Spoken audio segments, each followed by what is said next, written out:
in my eyes. Okay, whew, this is never easy. My name is Stacy Lee. I am a mom, a sister, a noni, an auntie, and a friend. I am a proud U.S. Army Desert Storm combat veteran that happens to be a woman. But there was a time that I was not proud of anything. There was a time I looked in the mirror and saw a nobody staring back at me. I was in the military, a part of the 3% of this nation's people that willingly raised their hand to possibly die for their country to protect its people and our freedoms. The military taught me to handle whatever came at me and drive on. Become a soldier was difficult for me, but I drove on. I was sexually assaulted while in the war, but I drove on. I had rocks thrown at me in the Middle East, culture shock they called it, a woman in uniform and in charge, but I drove on. And then I came home, and I was no longer somebody. The world was so quiet, but my brain was so loud, so angry, and I couldn't figure out why. I bought a Desert Storm combat vet ball cap once, and I wore it, trying to maybe find that soldier that I once was to feel alive again. Someone told me, nobody's gonna believe you're a combat vet, you're a woman. So I took it off, and I threw it in the trash, along with my self-worth. I went and sought out all the things I thought I was supposed to do and be. I became a mom, and a few years later I got married. I drove on. I married another soldier who also became a combat veteran. And when he came back, he wasn't very nice. He had changed.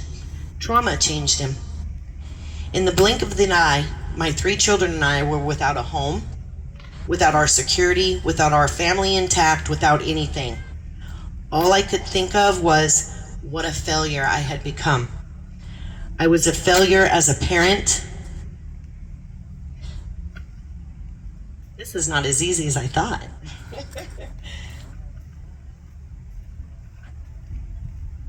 My children deserved better than what they got left with. I couldn't even feed them, didn't know where we would go. I was supposed to be somebody that they could look up to, someone they wanted to be like when they grew up. And every trauma that I had ever experienced hit me all at once.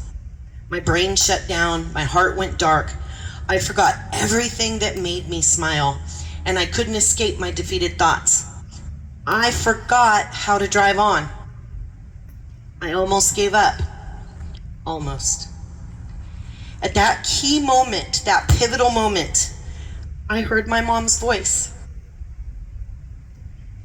She had passed away when I was 26. But that night, I heard her tell me, as clearly as I'm speaking to you, Stacy, no. They need you. Others will need you soon. No. I listened. And somehow I started to remember me. Me was not allowed to fail and stay that way. Me was created by God, and He doesn't create junk. Me was a warrior, and I knew how to fight. So I stood up, wiped my tears, and came up with my battle plan.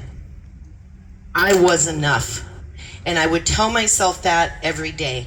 I was enough. I mattered. I didn't know for what yet, but I believed in that, and I knew I mattered. My children would never see again a mess of a mother. I had a job. It was to raise good, strong, respectful human beings. I stayed focused, and every day I woke up and I told myself, you are enough. Drive on. Life can be really hard. People can be really mean.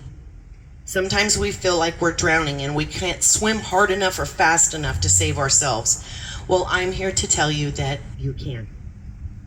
Each day that you choose hope over despair, you redefine the power of resilience within you. You see, every single person is here for a reason. We all have a story, and your story matters. And it's okay, it's totally okay to take time to heal from the chapters of our story that hurt the most.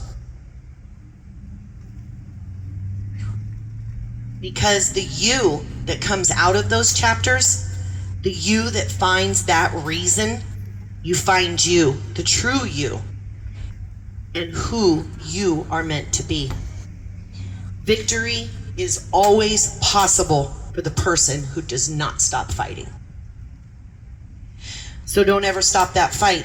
Some days are going to be harder to fight than others, and that is okay. It's your story. It's nobody else's, and nobody can write that story for you. When the dark thoughts come and they tell you that your story will simply end if you do, guys, that's a lie. Your actions affect every single person that loves you and every single person that has never met you. You change their story. Do this for me. Find what moves you. Find a passion, something that makes your soul come to life. Put all your efforts into that. If someone comes along and tells you that you can't, stay focused and drive on harder. Your passion, your purpose, your story. It's not theirs. It wasn't subtle when I found out my why. When I found out my why, my purpose, my whole universe came together.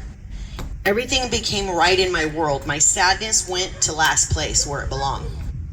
It wasn't subtle. It hit me like a brick wall collapsing all around me.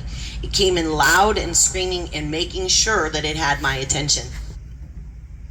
I remember when it happened, a military brother of mine placed a Desert Storm combat vet hat on my head. I remembered many years ago the one that I had thrown in the trash along with my pride and my self-worth. That veteran told me, people will know you by this hat. It's up to you to make sure of it.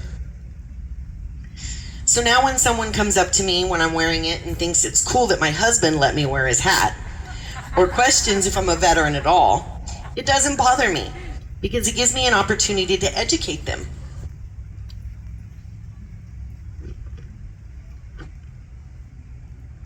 Sorry.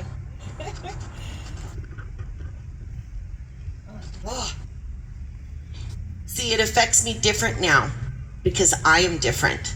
I am who I was meant to be. I think at this point, that purpose that I found is obvious to everyone that knows me and many that do not. I live it every day. I fight for my military brothers and sisters so they will see their own self-worth. So they won't turn to drugs or alcohol to numb their pain and their dark thoughts. So they will choose to find their mission or their purpose again, to show them that their story cannot be missing them. Since then, many times I remember that fateful night hearing my mom's voice. She was right. Not just my children, but others did need me. And had I given up, how many others would have given up too? Because my story would have stopped being written. I close with this. Your story cannot be written without you.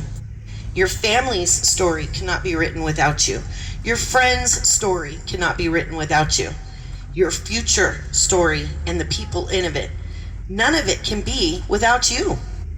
So when you see the words "you matter," you really need to grasp the concept of how deep that goes, because you do. But just stop reading the words.